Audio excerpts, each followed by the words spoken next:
es un cuento maravilloso. No, La Caperucita Roja es un cuento de animales. Lo que ocurre es que en el fondo también cumple estas funciones que yo les digo del cuento popular. Todas cumplen una función terapéutica, ya que vamos a analizar más en profundidad. Sin embargo, dependiendo de la clasificación, se pone énfasis en estos otros elementos. Los animales, en el fondo, en el tema de la supervivencia, el cuento de costumbre, se ve un escenario cotidiano, y en el fondo, los cuentos maravillosos, la diferencia que tienen es que los cuentos maravillosos funcionan con sus propias leyes. De ahí el género maravilloso. En el fondo, no es extraño en un cuento maravilloso que haya magia, seres sobrenaturales. Eso se da como algo normal dentro del cuento maravilloso propiamente tal, que es distinto al género fantástico. Bien, veamos entonces en el fondo por qué yo les decía que los cuentos populares son una fuente de sabiduría. Porque los cuentos maravillosos, o de encantamiento, o de hadas, podríamos decir que cumplen, bueno, cumplen varias funciones, pero dos grandes funciones. La primera es entregar una educación moral. Yo acá me voy a basar un poco en lo que han dicho escritores, académicos, literarios, no tanto, porque como esto es el Instituto de Filosofía, no tanto el punto de vista de la filosofía, porque yo también lo desconozco, ¿no? No soy profesora de filosofía, pero en el fondo, ¿cómo se ve esta necesidad de entregar una educación moral según la literatura? En todos estos cuentos, como vimos, empezaban con un conflicto, ¿ya? Y hay un problema moral que se da, que enfrenta el protagonista o los protagonistas, por ejemplo, Hansel y Gretel, y que exige una solución. Entonces, cuando uno habla de moral, están implícitos los conceptos que son muy abstractos, ¿ya? El tema del mal y del bien, ¿cómo yo se los explico a un niño? Pues, es demasiado abstracto. Entonces, ¿qué van a hacer estos cuentos? Los cuentos les van a permitir a los niños ver en imágenes, eh, en el fondo, ¿qué hace o identificarse con un personaje que es bueno y ver cómo actúa un personaje que es malo? Esa es otra característica que en el fondo se ha manipulado mucho. Acuérdense que yo les comenté dentro de las características de los cuentos populares, los personajes que interactúan no son ambivalentes, o son totalmente buenos o son totalmente malos. Entonces el niño, cuando escucha el cuento, dice, ¿con quién me quiero identificar yo? ¿Cómo me veo yo? ¿Me quiero identificar con el héroe, que tiene ciertas características, o me quiero identificar con lo malo? Entonces, de esa manera, en el fondo, empiezan a interiorizar estos conceptos del bien y del mal, ¿ya? En todos los cuentos populares siempre va a estar implícita la idea de la lucha entre el bien y el mal. Como yo les decía, los personajes no son ambivalentes, y el niño, en el fondo, al verlo a través de esta imagen que se hace, ya sea a través de un cuento que está leyendo o que le están narrando, estas imágenes que se hacen le permiten a él entender estos conceptos que son abstractos. Esta es una primera función, ¿ya? Una educación moral. Y la segunda función, que también es muy importante, es lo que yo les decía, el tema de la función terapéutica, que muchos, o yo diría la mayoría de las personas que no han estudiado los cuentos populares de forma detenida, no conocen, ¿ya? Los cuentos populares cumplen una función terapéutica, ¿ya? ¿Qué quiere decir terapéutica? Que ayudan al niño a resolver ciertos conflictos, ¿ya? Esto, por supuesto, es todo inconsciente, ¿ya? Lo que yo les decía, lo hace de manera inconsciente, pide que se los cuenten las veces que necesite escucharlo, que necesite identificarse con el protagonista que ha eh, combatido ciertas cosas, y luego siga al siguiente, ¿ya? Y bueno, en este proceso va a desarrollar diferentes recursos internos que todos tenemos, que a través de la imaginación, el intelecto y las emociones, y uno puede ver a través, por ejemplo, los estudios de Bruno Bettelheim, que efectivamente empiezan a formar una personalidad más equilibrada, ¿ya? Porque se están identificando con ciertos personajes. Vuelvo a insistir, los cuentos originales se pueden ver representados por ciertos personajes que tienen que enfrentar conflictos que ellos ven día a día. ¿Cuáles son en el fondo estos conflictos humanos básicos y que yo les digo que siempre han estado acá? En el fondo el cuento popular fue una primera herramienta como para ponerlo a disposición, transcribirlo en un cuento o de cargar el cuento con esto y que empezara a ir de boca en boca, pero siempre han existido estos conflictos. Uno, por ejemplo, enfrenta al niño con frustraciones narcisistas. Los niños chicos son sumamente narcisistas, vanidosos y no sé si sumamente, pero tienen esta característica y en la medida que van desarrollando su propia individualidad, van entendiendo otras cosas y se les cuenta, por ejemplo, el cuento de Blancanieves, se dan cuenta qué significa estas frustraciones narcisistas, se identifican con Blancanieves.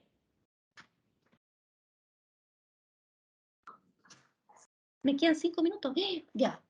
Se identifican con las frustraciones narcisistas. Aquí, en el cuento original de Blancanieves, no solamente la reina tiene un profundo tema del narcisismo. Blancanieves tiene que superar estas 3 pruebas y ella también, en el fondo, ella cede a las 3 pruebas porque su narcisismo, en el fondo, ella tiene que superar 3 pruebas. Primero un peine, otro es una cinta, pero que aluden al tema de la apariencia. Remite a eso. Entonces podemos ver al final cómo Blancanieves logra superar esto. Otro, por ejemplo, conflicto es el conflicto edípico. En el cuento original de la Cenicienta podemos ver que hay un conflicto entre el padre de Cenicienta y Cenicienta. ¿Ya? Y Cenicienta, por ejemplo, le pide en el cuento original al padre que le entregue que se va de viaje y que le traiga de vuelta una ramita de un avellano, y eso en el fondo es una cierta forma de reconciliarse con el padre que se ha casado y ahora tiene una madrastra. Por ahí va. Después tenemos la rivalidad entre hermanos, obviamente Cenicienta. A ver, aquí me quiero detener con respecto a la rivalidad entre hermanos, pero bien rápido. En el fondo, en Cenicienta, la Cenicienta, no la de Disney, ¿ya? Que en el fondo es una niña que aguanta un poco los malos tratos de la madrastra, de la hermanastra. Aquí, en el cuento de los hermanos Grimm, se ve cómo Cenicienta sí siente cierta rivalidad, cierta rabia. Y entonces el niño, cuando está escuchando el cuento, percibe que es normal tener este tipo de conflicto, que hasta la protagonista los tiene. Y entonces, al identificarse con la protagonista, en el fondo finalmente los logra superar. Como en el fondo toma como de ejemplo o vive este proceso de iniciación al igual que lo hace la protagonista. Otros, como yo les comentaba, el temor a la muerte, renunciar a la dependencia materna, lograr su autonomía propiamente tal, por ejemplo, en Hansel y Gretel lo logran, y porque en el fondo la primera prueba que se les pone es, ellos ven esta casita de dulces y se tiran encima de la casita dulce a comer. Eso habla de una cierta fijación oral. El niño tiene que despegarse de la madre. ¿Y qué lo ha mantenido unido a ella? En el fondo ella ha sido la que lo ha alimentado. Entonces no es porque sí, que en el fondo que una de las primeras pruebas es justamente si se comen o no se comen esta casa. Y bueno, lo que yo les decía, los ritos de iniciación, se pasa de la infancia a la niñez, de la niñez a la pubertad, y la autovaloración, que como yo les decía, muchas veces los niños sienten ciertos conflictos que los cuentos populares, en el fondo, les aclaran a través de estas imágenes y logran entender que es normal, es parte de la vida y no es que desaparecieron, sino que van a estar siempre. Por eso les puse acá: solo enfrentando sus temores podrá conseguir una verdadera identidad. Voy a apurarme porque...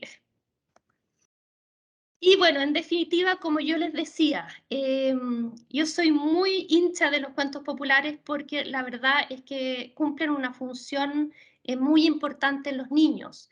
El fin de semana me encontré con un libro que es otra perspectiva de analizar los cuentos populares, que es del psicólogo Sheldon Cashdan, y él dice, tiene una teoría bastante singular, dice que en un primer momento, en el fondo, cuando el niño se da cuenta que su madre, no solamente que la madre es verdadera, no solamente es buena, sino que de repente se puede enojar o puede gritar, lo que hace el niño, que está acostumbrado en el fondo a separar, es muy maniqueísta en el fondo, el bien o el mal, él separa y deja todas las características buenas en una persona y las características de la mala madre, en el fondo, las va a asociar a la bruja.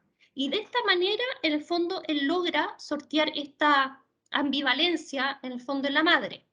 Y dice el psicólogo Sheldon que, en el fondo, estos dos componentes, la madre buena y la madre mala, que se transforma después en bruja, son metabolizados y se convierte en estos dos personajes.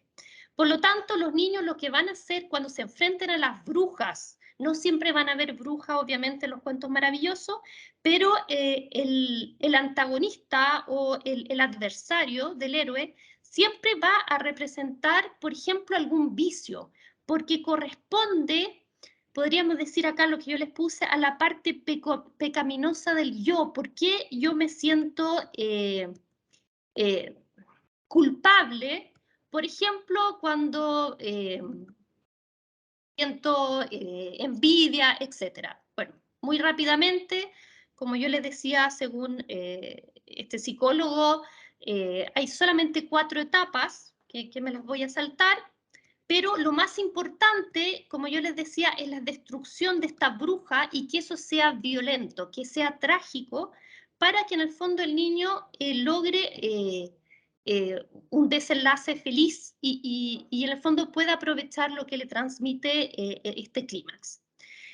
¿Cuáles son, en el fondo, estos vicios, este lado pecaminoso que el niño tiene que superar o enfrentar? Por ejemplo, el tema de la vanidad que se da en Blancanieves, el tema de la gula en Hansel y Gretel, la envidia en Cenicienta, la mentira, por ejemplo, en La princesa hábil de Marie-Jeanne L'Héritier, la lujuria en Rapónchigo, este despertar sexual anticipado, la sirenita por algo, en el fondo, quiso pedir que se le cambiara la cola por piernas. Y la holgazanería, por ejemplo, Madre Nieve, que remite mucho a esta bruja Baba Yaga, bruja rusa. Pinocho uno siempre recuerda el tema de la nariz, pero Pinocho no se caracteriza tanto por la mentira, sino porque Pinocho era realmente flojo. Por último, la avaricia, por ejemplo, el cuento Barba Azul de Charles Perrault y Jack y las habichuelas mágicas, ¿ya? Como yo les decía, los cuentos han ido mutando, cambiando. Aquí tienen un ejemplo de diferentes Cenicientas. La primera de la ruso Alexander Afanasiev, donde está Baba Yaga. Después tienen la verdadera, o sea, no sé si verdadera, pero donde también se cumple esta función de los hermanos Grimm, donde las hermanastras se tienen que cortar el talón o incluso el dedo gordo y al final del cuento terminan ciegas. Ese es su castigo, ciegas por la vanidad. Y la Cenicienta de Charles Perrault, que ha inspirado todas las adaptaciones cinematográficas, no cumple con esta función. Las Bellas Durmientes, tenemos la primera Bella Durmiente, que es Sol, Luna y Talía, de Giambattista Basile, que recopiló cuentos italianos. Por ejemplo, el origen se cree que estaba en Creta y Venecia. La Bella Durmiente del Bosque, de Charles Perrault, y Zarzarosa, de los hermanos Grimm. Y finalmente, estas dos diferencias entre sobrevive o no sobrevive la Caperucita Roja. Bueno, algo ya les conté que la verdadera o la obra original incluso tiene dos partes, y la obra de Charles Perrault, en el fondo el lobo se encuentra con la Caperucita, se la come y se acabó el cuento. Aquí nadie rescata a Caperucita Roja. Esa sería mi presentación. Espero que les haya quedado clara un poco la diferencia entre las diferentes tipologías de los cuentos populares, pero lo que más me interesa, sobre todo los que tienen hijos o nietos, que les cuenten las versiones originales. Perfecto, muchas gracias, Carolina, por tu presentación. Damos paso entonces ahora a los comentarios y preguntas. Eugenio quería hacer un comentario o pregunta. Ya. Oye, gracias, Carola, por el ilustrado y documentada exposición sobre los cuentos. La verdad que uno tiene una visión bastante más ingenua de los cuentos, ¿ah? Como que le quitaste un poco de magia a los cuentos cuando uno los relee, pero bueno, en algún momento hay que despertar, es una especie de despertar ahí, pero bueno. Oye, mira, como se sabe, el Disney o Disney World ha comprado toda la agenda LGTB. O sea, ya sabemos de las polémicas que ha habido, ¿cierto? En el caso de películas de dibujo animado, donde se incluyen escenas homosexuales, escenas de lesbianas. El gobernador de Florida, ¿cierto?, le quitó un cierto patrocinio a Disney, porque Disney claramente está dirigido, además se dice, por personas que son parte del LGTB. Y en alguna manera la justificación de Disney es que, bueno, nosotros estamos haciéndonos eco de lo que es, nomás, por decirlo de alguna manera, ¿no? Entonces mi pregunta es, si es que en todos estos cuentos, ya sea populares, maravillosos, etcétera, etcétera, hay algunos, como tú señalabas, que han sido censurados, en que haya episodios de homosexualidad o lesbianismo, o algo por el estilo, por decirlo de alguna manera. Bueno, hay cuentos, así como escenas propiamente tales, no. Episodios así que uno diga, acá se puede interpretar, que es un poco la defensa que ha hecho Disney de como que ellos no están inventando nada nuevo con estas escenas homosexuales que han puesto en sus películas. De hecho, creo que La Sirenita, una de las que se va a estrenar ahora, en que agregaron una escena ahí por la presión de los grupos LGTB, un Bueno, y beso también ideal. En Toy Story, perdón, es en Toy Story donde agregaron una escena de un beso homosexual. en Frozen también, siempre cuando salió Frozen decían que había que era más bien lesbiana. A ver, lo que se muestra, por ejemplo, en los cuentos de los hermanos Grimm es que hay un cierto cariño, pero no escenas propiamente lesbianas. No, o sea, siempre cuando se muestra el tema del el amor romántico, se ve entre un hombre y una mujer. No me ha tocado leer, pero sí, o sea, no puedo negar que sí se ve, por ejemplo, que hay un cariño entre hermanos, pero yo no recuerdo. Claro, y por ejemplo, lo que tú bien dices, La Bella y la Bestia, que fue una de las primeras de estas live action que hizo Disney, la última, hay un personaje homosexual, que es Le Fou, que claramente es un personaje homosexual, y lo que está haciendo Disney, justamente, primero censuró muchos cuentos y en el fondo, claro, los transformó en estas películas y se hicieron famosos a través de las películas. Entonces, como hay algunas personas que le han criticado que efectivamente censuró, y también el tema de que en el fondo, a ver, yo no estoy en contra de las adaptaciones siempre y cuando resguarden la función terapéutica. Hay buenas adaptaciones y es lógico que el cuento popular, el cuento maravilloso me refiero yo, sufra cambios para en el fondo ser más actual hoy en día, ¿ya?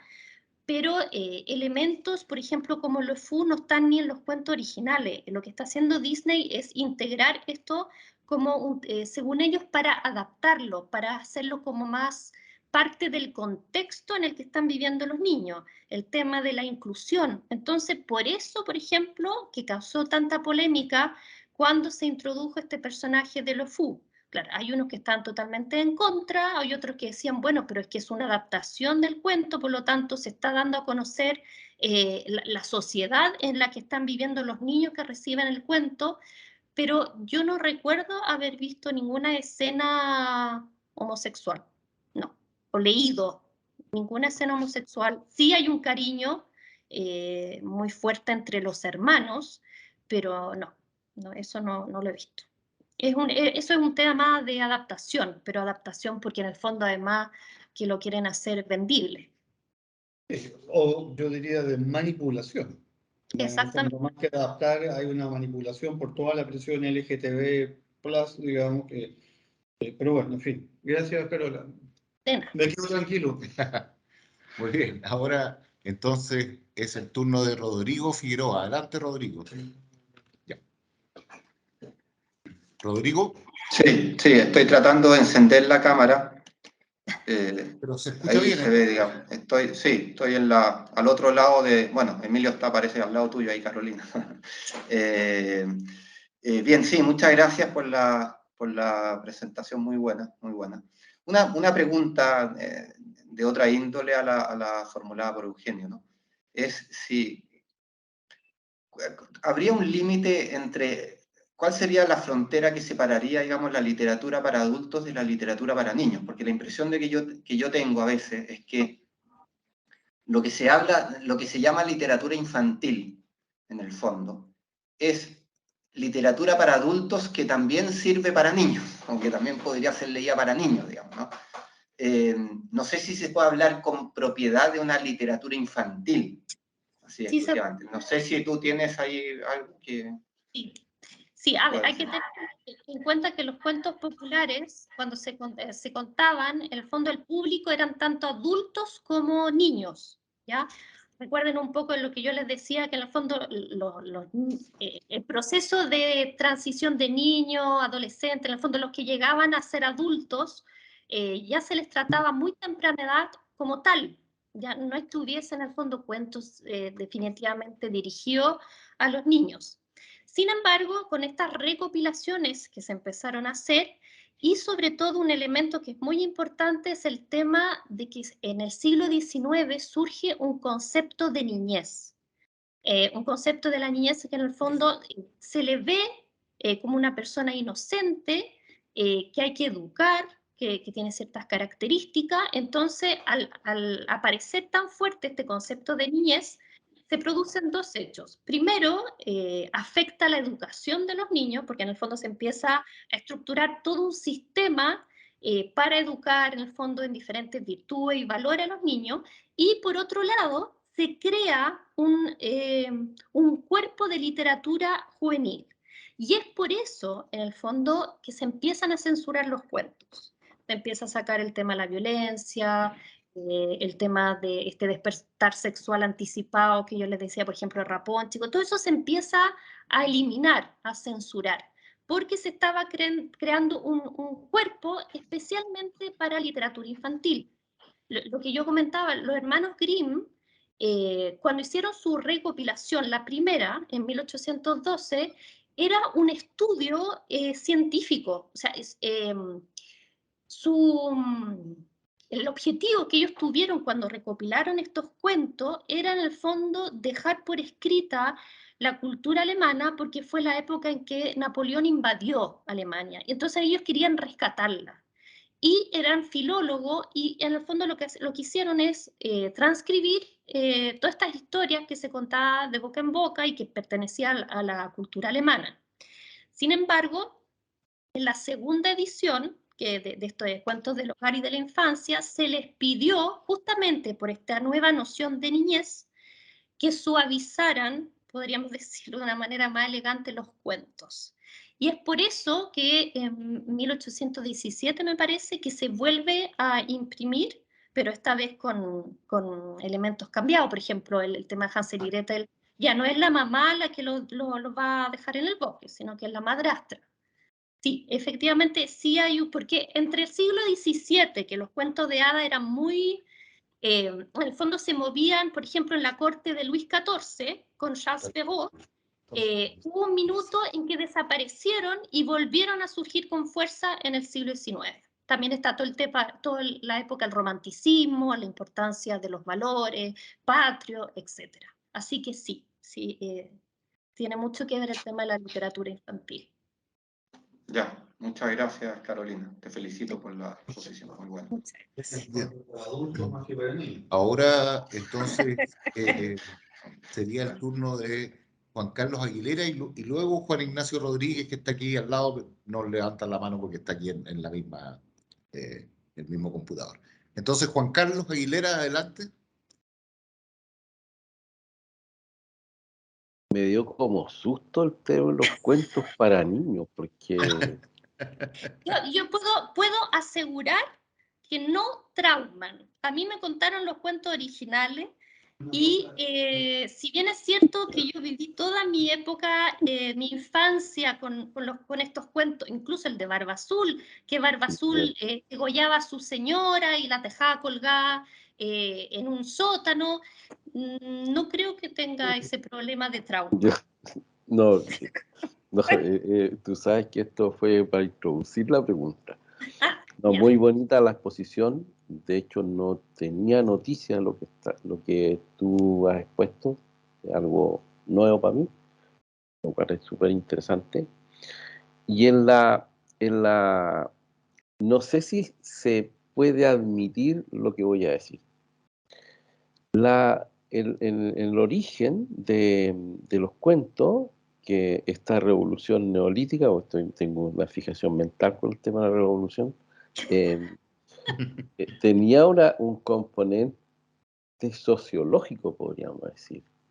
Sí. Y eso, de alguna manera, se mantuvo en el tiempo hasta ese cambio que se produce en el siglo XVIII, que es una hecatombe desde el punto de vista también, digamos, moral, cultural, digamos, y que en cierto sentido uno podría decir que hasta ese momento el cuento podía cumplir una función como denuncia social, Sí. más que entretenimiento o divertimento, ¿no? Y en esa denuncia social tiene algo como lo sofístico, ¿no? De ir siempre contra las bases moral culturales del pasado, así que es como una especie de protesta respecto de lo que había. Y claro, con el cambio que tú definiste muy bien del tema de la niñez, que aparece con esta visión más romántica de la existencia humana, ¿no? Sin embargo, también en cierto sentido uno podría decir, no lo sé, que si desde el ámbito ya más social pasamos al ámbito individual con el cuento. No sé si eso es posible admitir una lectura desde esa perspectiva. Porque claro, como que el hecho de la censura no lo veo tanto como una censura en sí misma desde el punto de vista moral, como el hecho de individualizar más a un ámbito de la existencia del sujeto humano, en este caso la niñez, la cuestión del cuento. No sé si es posible hacer una lectura de esa naturaleza, pero me sugirió muchísimo lo que tú expusiste y te agradezco mucho y te felicito por la exposición estupenda. Gracias, Juan Carlos. No sé si conté un cuento, pero en fin. Sí, no, yo tengo los cuentos originales, se los puedo mandar a todos. ¿Sí? Bueno. A ver, bueno, siempre, bueno, en el fondo lo que yo les decía, cuando aparecieron los cuentos maravillosos, claro, en el fondo era una forma de denunciar estos valores y en el fondo también se aprovechaba de transmitir esta otra función terapéutica. Ahora, estas denuncias yo creo que siguen estando presentes, pero no de manera tan fuerte. Porque, por ejemplo, la mayoría de los cuentos que empezaba con esta necesidad de los reyes de tener descendencia, sí se mantiene, a lo mejor se adapta un poco, pero se mantiene la necesidad en el fondo de tener que heredar la propiedad privada a la descendencia. O el tema de los matrimonios concertados versus los matrimonios en las tribus que eran endogámicos. también se denuncia, en el fondo, por qué esta necesidad de tener que casarse o de concertar un matrimonio con otra persona con tal de resguardar la propiedad privada. Y eso, por ejemplo, el tema también de la muerte. Por ejemplo, en las últimas adaptaciones de Disney sí aparece la muerte. Ya, por ejemplo, Cenicienta está el tema del matrimonio concertado. En el fondo, cómo los protagonistas van en contra de esto, de este matrimonio que se concertó y no el matrimonio por amor. Sí está el tema de la muerte, porque en el fondo vemos en esta última adaptación, la live action, que el rey se muere y le dice, ¿sabes qué más? Olvídate del tema del matrimonio concertado. Yo creo que se está volviendo a agregar este componente sociológico, pero no como antaño.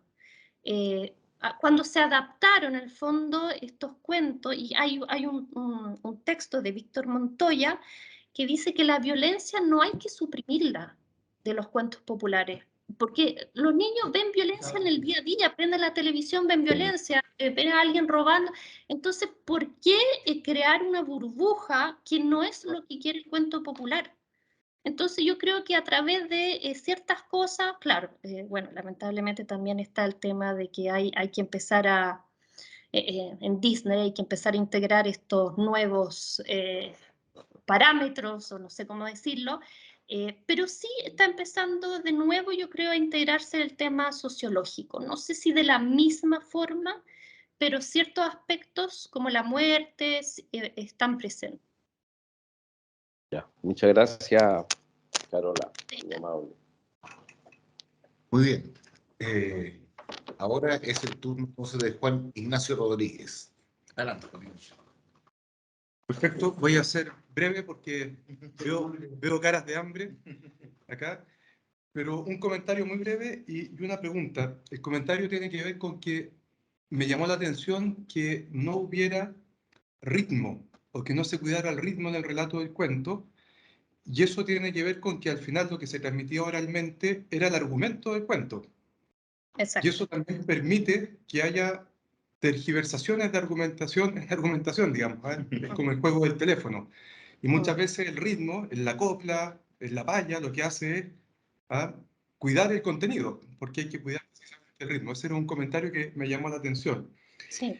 La pregunta es esta, por otro lado, dentro de las funciones del cuento, no sé si tú has estudiado la función propiamente afectiva, porque cuando a uno le contaban cuentos o cuando uno cuenta a sus hijos, junto con el relato lo que les gusta es sentirse acompañados en cierto momento del día, ¿verdad? Generalmente en la noche, porque yo estaba un poco imaginando cómo habría sido el nacimiento del primer cuento, y yo no sé si habrá sido alguien que le dijo, quiero educar a mi hijo y voy a inventar un relato con contenido ético, sino que seguramente voy a entretener a mi hijo o le voy a manifestar cariño mediante un invento, un juego que llamamos cuento.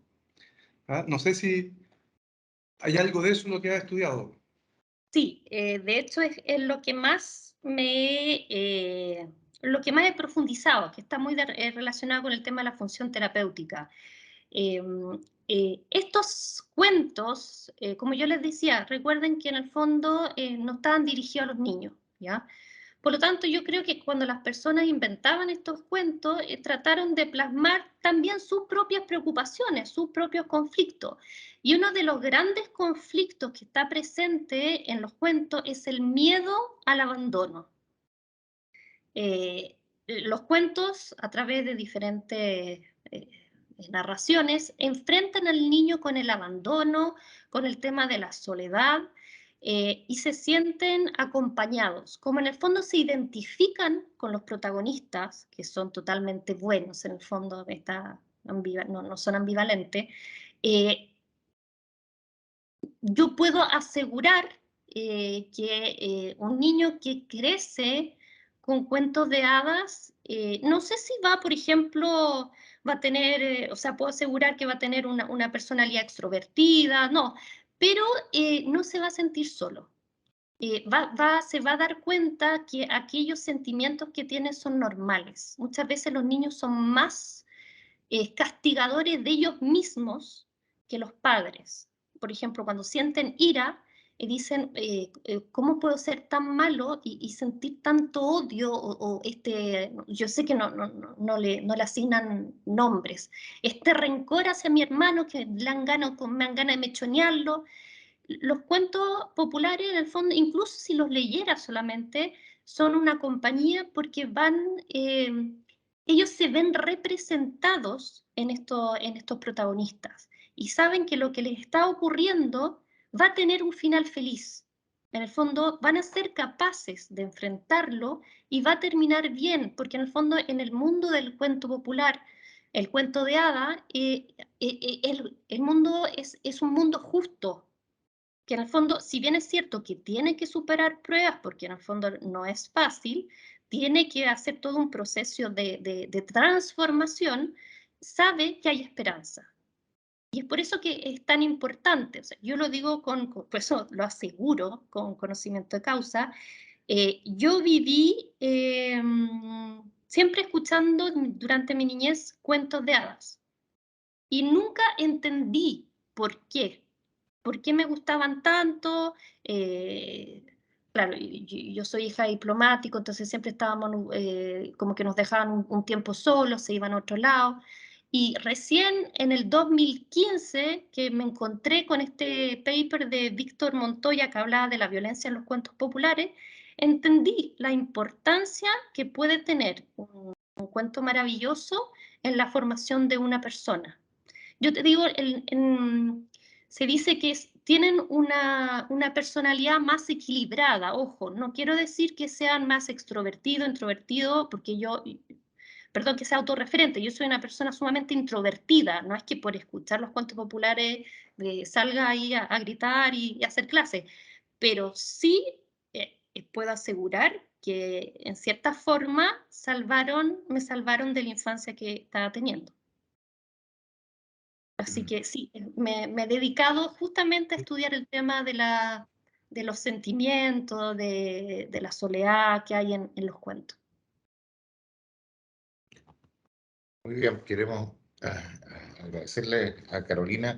Y antes de eso quería decir una cosa muy breve a propósito de lo que decía Juan Ignacio, que es cierto que puede haber una función terapéutica en los cuentos, sin duda, que un poco se acuerda de la función catártica, de la poética, pero, pero también es cierto que hay una acercamiento más directo a los cuentos, eh, no tan mediado, podría uno decir, que como complementario a lo anterior.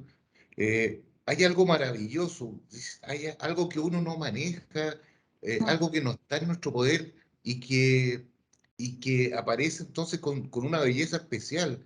Es la luz y sombra de la condición humana que aparece ahí en los cuentos. Hay una perplejidad de la vida, creo yo, y que es bien directa al encontrarse con esos cuentos. No sé qué te parece, Carolina, y con eso vamos cerrando nuestra sesión de hoy día. Sí, el tema de cómo la luz, bueno, se van a reír de mí algunas personas porque yo hablo mucho del tema de la dualidad. Ya, no el tipo de dualidad que en el fondo se ve a lo mejor en filosofía. Yo veo esta perpetua lucha entre lo bueno y lo malo dentro del ser humano. En cierta forma, los cuentos populares lo ayudan a, no sé si la palabra es iluminarse, pero a darse cuenta que no, o sea, en el tema de la dualidad no hay que erradicar lo malo, sino que hay que aprender a vivir con lo malo. Porque el hombre de naturaleza tiene una naturaleza salvaje y nunca la va a poder erradicar como Mr. Hyde, ya con un antídoto y en el fondo ser totalmente bueno, una persona íntegra que no tiene que enfrentar ningún dilema. Siempre van a estar ahí esos problemas. Pero sin embargo, si yo soy capaz de aceptarme, esa es otra función de los cuentos populares, aceptarme tal como soy, con mis defectos y mis valores, ayuda mucho. Sí, también es como toda ¿cómo decirlo en palabras de la psicología? Un proceso que uno vive. ¿Cómo decir? Estas terapias de los psicólogos hacen eso, en el fondo es transitar y ver cómo uno enfrenta ciertos momentos dramáticos, cómo lo incorpora, cómo dejan de doler, no van a desaparecer, van a ser cicatrices, pero como son cicatrices van a permanecer ahí. Pero la gracia está en que no duelan esas cicatrices. Muy bien, pues. Muchas gracias entonces, Carolina, por tu muy bonita exposición. Así es que esperaremos con ansias a Drácula entonces, el miércoles. En Bueno, fin, es y muy los dejo invitados, significativo. aprovecho de dejarlos invitados para el próximo coloquio, donde Camilo Pino nos hablará sobre la dignidad humana en el mundo precristiano. Eso. Nos vemos entonces la próxima semana. Que estén muy bien. Adiós. Chao.